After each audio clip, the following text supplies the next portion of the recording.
Mis amados hermanos, qué gusto saludarles en esta ocasión. Es una gran bendición el que podamos estar en comunicación con ustedes, con la Iglesia Nacional Presbiteriana de México. Por aquellos que todavía no me conocen, soy el pastor Adolfo Arias Job, presidente de la respetable Asamblea General de la Iglesia Nacional Presbiteriana de México. Y en esta ocasión también quiero aprovechar el momento para extender un saludo y felicitación a todas las mamás de la Iglesia Presbiteriana, a todas las mamás de México y a todas las mamás que están en otros países y que nos siguen a través de nuestras páginas de Facebook, Spotify y YouTube. Que el Señor les bendiga, que el Señor sea con ustedes y que el Señor les permita seguir en ese ministerio que Él les ha dado. Ser mamá, ser esposas, con una gran responsabilidad de enseñar y educar a sus hijos. Que el Señor les bendiga, mis amadas hermanas, y que el Señor permita que este día que estarán ustedes siendo pues de alguna manera felicitada por sus hijos, por sus esposos, sea de gran bendición a sus vidas. Quiero leer la palabra de nuestro Dios en el libro de los Hechos, en el capítulo 1, y voy a leer los versículos 12 y 14. Hechos capítulo 1, versículos 12 al 14, que a la letra dice: Entonces volvieron a Jerusalén desde el monte que se llama del Olivar, el cual está cerca de Jerusalén, camino de un día de reposo. Y entonces subieron al aposento alto, donde moraban Pedro y Jacobo, Juan, Andrés, Felipe, Tomás, Bartolomé, Mateo, Jacobo hijo de Alfeo, Simón el celote y Judas hermano de Jacobo. Todos estos perseveraban unánimes en oración y ruego con las mujeres y con María, la madre de Jesús, y con sus hermanos. En esta ocasión les invito a pensar en el tema intitulado ¿éxito o fracaso? Después de la muerte de Jesús, hubieron dos eventos que impactaron y marcaron la vida de los discípulos. Si el ministerio de Jesús les había enseñado tantas cosas, pero los últimos dos eventos fueron de gran trascendencia que impactaron y marcaron la vida de los discípulos. La primera fue la resurrección. Lo que menos los discípulos esperaban era ver al Cristo resucitado. Aun cuando Jesús les había ya enseñado, había comentado que Él iba a resucitar, los discípulos olvidaron lo que Jesús les había dicho y prácticamente se desatendieron y pensaron que jamás volverían a verle. Pero la gran sorpresa, lo que impactó su vida fue cuando Jesús resucita de entre los muertos. La número 2 fue la ascensión de Cristo al cielo. Los discípulos ya estaban contentos con Jesús, cuando de pronto, en las últimas instrucciones que Jesús le estaba dando a sus discípulos, de pronto Jesús fue levantado y recibido por una nube y se perdió en la distancia de regreso al cielo. Los discípulos fueron impactados también por este evento glorioso de la ascensión de Cristo. Pero estando ellos, pues de alguna manera, haciéndose mil preguntas, yo siempre me pregunto, ¿cuántas cosas habrán pasado en esa fracción de tiempo por la mente de los discípulos? ¿Qué se habrán preguntado? ¿Qué habrán pensado cuando vieron a Jesús ascender a los cielos? Y en esa serie de preguntas que ellos están haciéndose, de pronto los ángeles se presentan y les dicen: este mismo Jesús que ha sido tomado de vosotros al cielo, así vendrá como le habéis visto ir al cielo. Si bien es cierto, estaban confundidos, no sabían qué responder a su pregunta por lo que había pasado, pero lo que los ángeles les dicen les da seguridad a los discípulos.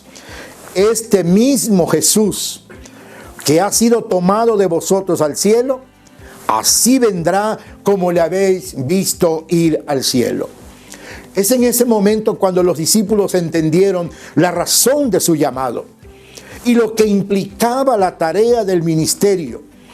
En esta ocasión, mis amados hermanos, quiero compartir con ustedes 3 cosas que en este pasaje se señalan y que marcan el camino al éxito de la iglesia de Cristo. Lo primero que nosotros descubrimos en este pasaje que acabamos de leer es una actitud de obediencia. Todos sabemos que el ser humano por naturaleza tiene la tendencia a desobedecer. A los niños, cuando los papás les dan una indicación, siempre hacen lo contrario. Bueno, y no solamente los niños, los jóvenes, los adolescentes, los adultos y a veces hasta los pastores, ¿verdad? No hacemos lo que debemos de hacer o lo que se nos indica que hagamos. Siempre tenemos la tendencia a hacer lo contrario a lo que se nos indica. Jesús les da una orden: no salgan, no se vayan de Jerusalén. Permanezcan en Jerusalén para que reciban la promesa del Padre. Esa es una orden, una indicación. Los discípulos en el versículo 12 dice que volvieron a Jerusalén desde el monte que se llama del Olivar, el cual está cerca de Jerusalén, camino de un día de reposo. Vean ustedes, en el versículo 4, Jesús les da una orden: que no se vayan de Jerusalén. En el versículo 12, dice Lucas, que los discípulos volvieron a Jerusalén desde el monte que se llama del Olivar. Ellos están obedeciendo la indicación, la orden que Jesús les había dado en el versículo 4. Entonces los discípulos, al regresar a Jerusalén, estaban exponiendo su vida, estaban desafiando el peligro que todavía y las amenazas que todavía se estaban dando de parte de las autoridades, tanto religiosas como civiles. Ahora, si ya no estaba el jefe, el líder, ¿qué hacer? Los discípulos bien pudieron tomar otro camino e irse a lo mejor de vacaciones. Bueno, pues ya no está Jesús, ya no hay quien nos vigile, ya no hay quien nos diga lo que tenemos que hacer. Entonces, ¿por qué no nos vamos a otro lugar? ¿Por qué no vamos a tomar otras actividades?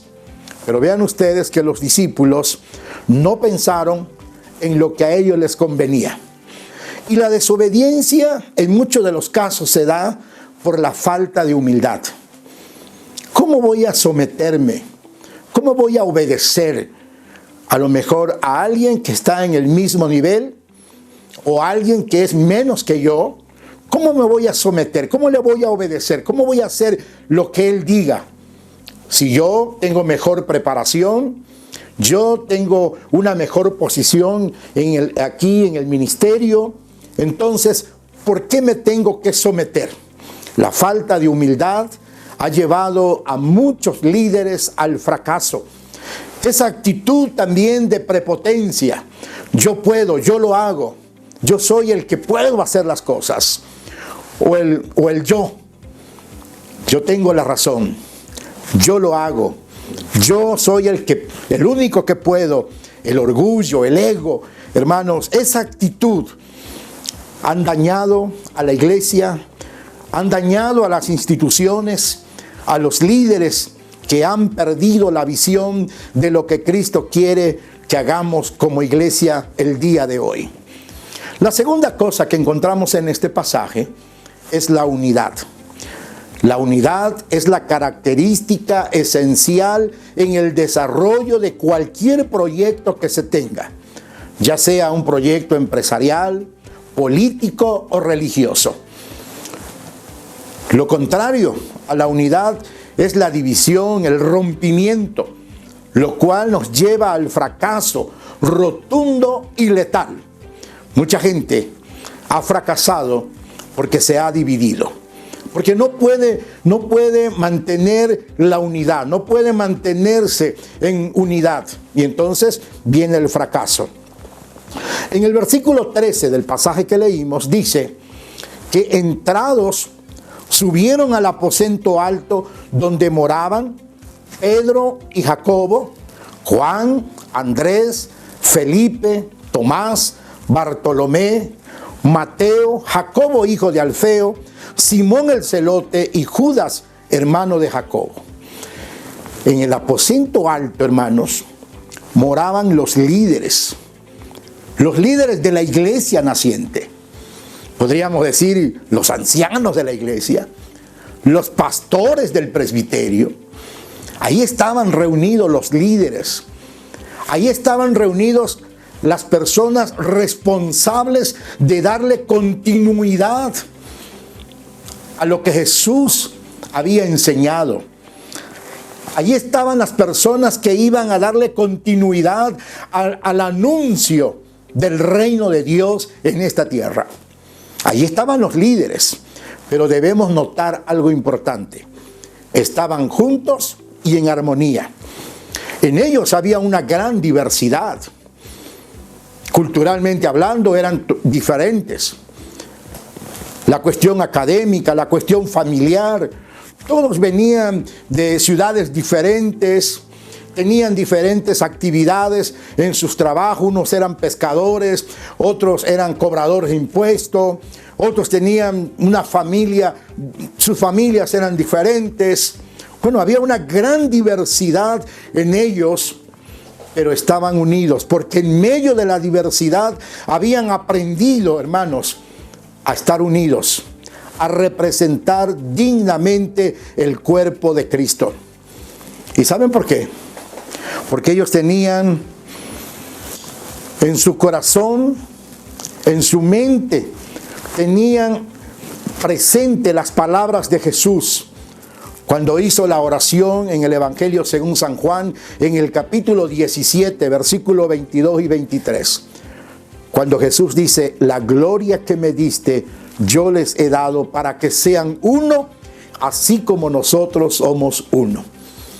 Yo creo que estas palabras de Jesús estaban en la mente y en el corazón de los discípulos, para que sean uno, así como nosotros somos uno. La gran mayoría de los fracasos de los líderes de la iglesia es porque no sabemos trabajar en equipo. Nos independizamos. Cada quien quiere hacer lo que mejor le parezca. Hermanos, pero también tenemos la experiencia que cuando nos unimos y trabajamos en equipo, tenemos éxito. Logramos llegar a nuestras metas y estamos cumpliendo con lo que el Señor nos ha encomendado. Lamentablemente, la iglesia ha perdido el espíritu de unidad. En muchos de los casos, los líderes nos vemos como enemigos o como rivales. Hay un espíritu competitivo que ha dañado la unidad, rompiendo la armonía que no nos permite cumplir con la misión de predicar el Evangelio. Y cuando hablo de la falta de unidad, no solamente me estoy refiriendo a una iglesia local. No solamente me estoy refiriendo en términos generales a la iglesia presbiteriana. Hoy en México hay muchas iglesias evangélicas que son parte del cuerpo de Cristo, que son parte, que cumplen con la misión que el Señor nos ha encomendado de predicar el Evangelio. Y hoy tenemos que buscar la unidad para poder vencer a las fuerzas del mal. Bueno, hoy tenemos que unirnos como un solo cuerpo, el cuerpo de Cristo. El cuerpo de Cristo para luchar y para defender los valores y nuestros principios de fe. Hermanos, tenemos que unirnos para anunciar las buenas nuevas del Evangelio, para hacerlo con pasión como lo hicieron los discípulos. Los discípulos hablaron del Cristo resucitado, del Cristo que ascendió a los cielos y está entronizado, y del Cristo que vendrá como Rey por su iglesia. La tercera cosa que vemos en este pasaje es la oración. Nos hemos ocupado tanto de la obra con una serie de actividades que nos hemos olvidado del Señor de la obra. Tenemos una serie de actividades todos los días, no tenemos un tiempo de descanso porque estamos ocupados en atender diferentes situaciones que se presentan. Y hemos descuidado la oración. Como iglesia hemos descuidado la oración. Si algo no promovemos en la iglesia, es la oración. Si algo hemos abandonado en la iglesia, es la oración. Y todos bien sabemos que la oración es un medio de gracia. La oración nos permite hablar con Dios. La oración nos permite decirle a Dios nuestras necesidades. La oración nos permite agradecerle a Dios por lo que Él ha hecho para con nosotros. Pero nos olvidamos que la oración tiene que ser parte integral de la vida de los cristianos, de la iglesia, de los líderes, de los pastores. Hoy la iglesia y los líderes no estamos orando. Y en muchos de los casos, cuando lo hacemos, tomamos la actitud de los fariseos. Queremos que nos vean, que nos admiren, que estamos orando. Y se nos olvida que Jesús dijo que cuando oremos, entremos a nuestra recámara, cerremos la puerta y nuestro Padre que nos ve en secreto nos recompensará en público. En el versículo 14 de este pasaje dice: todos estos perseveraban unánimes en oración y ruego con las mujeres y con María, la madre de Jesús, y con sus hermanos. Perseveraban unánimes en oración y ruego. Los líderes perseveraban en la oración. Pusieron en práctica el ejemplo de Jesús. Si algo Jesús insistió y enseñó, era la necesidad de orar y buscar la dirección del Padre.